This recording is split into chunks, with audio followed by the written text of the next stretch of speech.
জাতীয় পাঙাশ মাছ এবং তার ছানাপোনাকে নিয়ে এসেছি আজকে রান্না করব বলে। জীবনে প্রথম আজকে কচুরমুখী দিয়ে এই তরকারি রান্না করব। একটা সময় কচুরমুখী একদমই পছন্দ ছিল না, কিন্তু ইদানিং কিছু আপুদের ভিডিও দেখে দেখে আমারও খুব ইচ্ছা হচ্ছে কচুরমুখী খাওয়ার।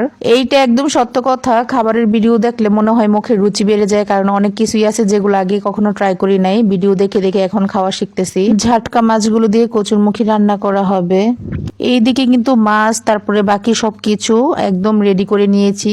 এভাবে রেডি করে নিয়ে রান্নাটা করলে আসলে অনেক সহজে রান্না হয়ে যায়। ঝাটকা মাছগুলো একদম বেছে পরিষ্কার করে খুব ভালো মতো ধুয়ে নিয়েছি। তারপর কিন্তু লবণ হলুদ দিয়ে ভালো মতো মাখিয়ে নিয়ে এটা ভেজে নেব। 200 টাকা কেজি এই ঝাটকা গুলো পড়েছে। দাম কি ঠিক আছে নাকি বেশি হয়েছে অবশ্যই কমেন্টে জানাবেন। মাছগুলো এক পাশে ভাজতে দিয়ে এদিকে তরকারি রান্না করার জন্য তেলে পেঁয়াজ কাঁচামরিচ দিয়ে দিয়েছি। তারপর একটু ভালো মতো ভেজে নেওয়ার পরে হলুদের গুঁড়া, মরিচের গুঁড়া আর জিরার গুঁড়াটা দিয়ে দিয়েছি। আমি সবসময় এই মশলাগুলো তেলের মধ্যে আগে একটু ভেজে তারপরে পানিটা দেই, কিন্তু আজকে একটু পানিটা আগে দিয়ে নিয়েছি।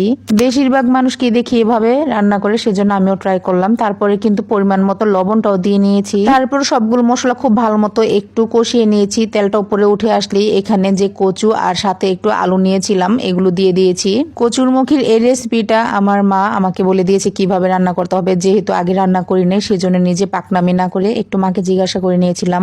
প্রায় 7-8 মিনিটের মতো খুব ভালো মতো একটু কষিয়ে নিয়েছি মশলার সাথে কচুরমুখীগুলো। তারপরে কিন্তু ঝোলের জন্য পানি দিয়ে দিয়েছি। আর এইদিকে আমার বোন জিরা গুঁড়া করে নিচ্ছিল। এটা সাথে সাথে গুঁড়া করে তরকারিতে দিলে কিন্তু অনেক সুন্দর ফ্লেভার অ্যাড হয়। প্রায় 10-12 মিনিট পর কিন্তু কচুরমুখী আলু সবকিছু সেদ্ধ হয়ে গেছে। তারপরে ভাজা মাছগুলো দিয়ে দিয়েছি। লাস্টের দিকে একটু জিরা গুঁড়া দিয়ে দিয়েছি আর সাথে দিয়েছি এই ধনে পাতাগুলো। যদিও এই ধনে পাতাগুলো আমার তেমন একটা ভালো লাগে না ডাল ছাড়া। দেশি ধনে পাতা ছিল না, এই বিলাতি ধনে পাতাটাই ছিল, সেজন্য ধনে পাতাটাই দিয়ে দিলাম। তারপর 2 মিনিট রান্না করলে কিন্তু তরকারিটা একদম রেডি হয়ে যাবে। তারপর কিন্তু সবাই ফ্রেশ হয়ে খাওয়ার জন্য বসে পড়েছি।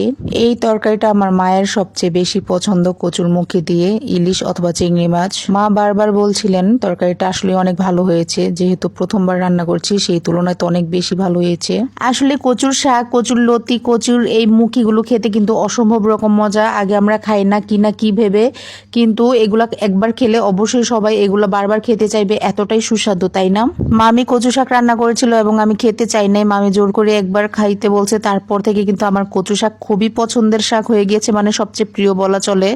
কচু শাক আর পালং শাক মনে হয় সবচেয়ে মজাদার। এছাড়াও কচুর লতি, মুখি এগুলো আসলে অনেক বেশি সুস্বাদু। যারা খায় নাই তারা কিন্তু বড় কিছু একটা মিস করে ফেলছে। যাই হোক, কার কার এই কচুর লতি, ইলিশ মাছ বা চিংড়ি মাছ, শুটকি দিয়ে পছন্দ আর কিভাবে রান্না করলে সবচেয়ে বেশি মজা হয় অবশ্যই কমেন্টে জানাবেন। আর আজকের এই ভিডিওটি কেমন লেগেছে অবশ্যই কিন্তু কমেন্টে জানাবেন। আমি কিন্তু আপনাদের কমেন্টগুলো পড়ি এবং আমার খুবই ভালো লাগে। আজ এই পর্যন্তই, সবাই ভালো থাকবেন। আল্লাহ হাফেজ।